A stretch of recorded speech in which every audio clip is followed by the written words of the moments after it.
हुए हैं, काफ़ी दिनों बाद आपसे मुलाकात भी हो रही है, क्या मकसद था इस प्रेस वार्ता का? सर्वप्रथम तो गोरखपुर की प्रेस के साथियों को बहुत बहुत धन्यवाद कि वो हमारे बुलाए से यहाँ समय पर पहुँचे। हम ही देर से हैं। मैं पहले 4-5 विषय जो हैं जो बहुत महत्वपूर्ण हैं उन पे आपसे बात कर लूँ, फिर मैं आपके जिज्ञासुक सवालों का भी जवाब दूँगा। क्योंकि उत्तर प्रदेश के मुख्यमंत्री ज़्यादा समय पे गोरखपुर रहते हैं।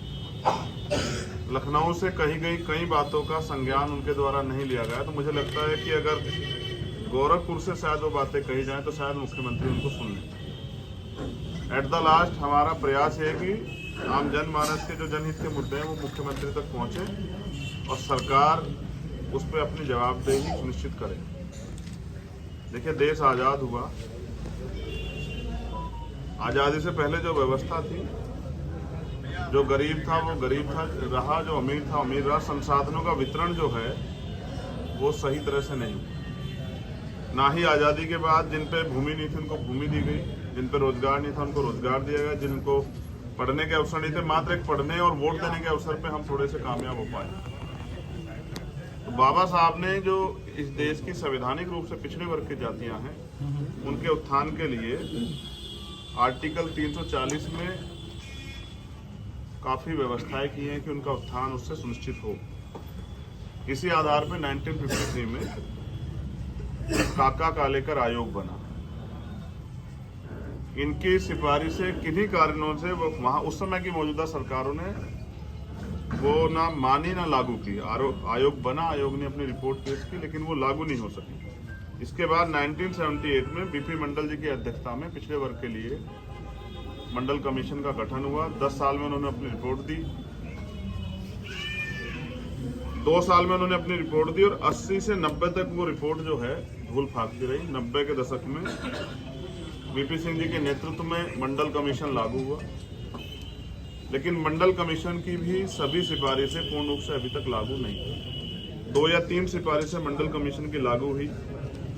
मंडल कमीशन के जरिए पिछड़े वर्ग के समाज में आरक्षण की व्यवस्था के अनुसार उनको आगे बढ़ने का अवसर मिला। सरकारी नौकरी और शिक्षण संस्थानों में उनकी भागीदारी पर्याप्त हो, इस उम्मीद के साथ मंडल कमीशन आया था, जो कि नहीं हो पाई। पिछले लंबे समय से हम लोग इस पर रिसर्च कर रहे थे, किस तरह से उत्तर प्रदेश में निवास करने वाला जो पिछड़ा वर्ग है, जिसकी आबादी लगभग 55% है, उनमें जबकि उनकी आबादी 50-52% 31 की जनगणना के अनुसार थी, लेकिन फिर भी आज 55 से ज्यादा है। 27% आरक्षण उनको तब दिया गया।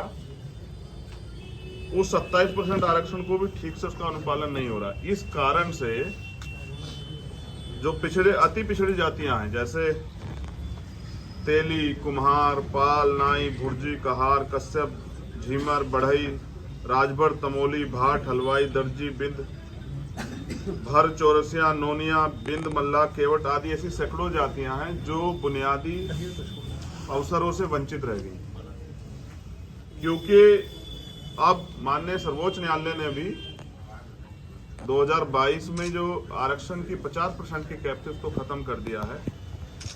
तो हम वर्तमान की सरकार जो है केंद्र की और स्टेट की जो डबल इंजन की सरकार है, जो ये पिछड़े और दलितों का हितैषी होने का वादा करती है, हम उस सरकार से मांग करते हैं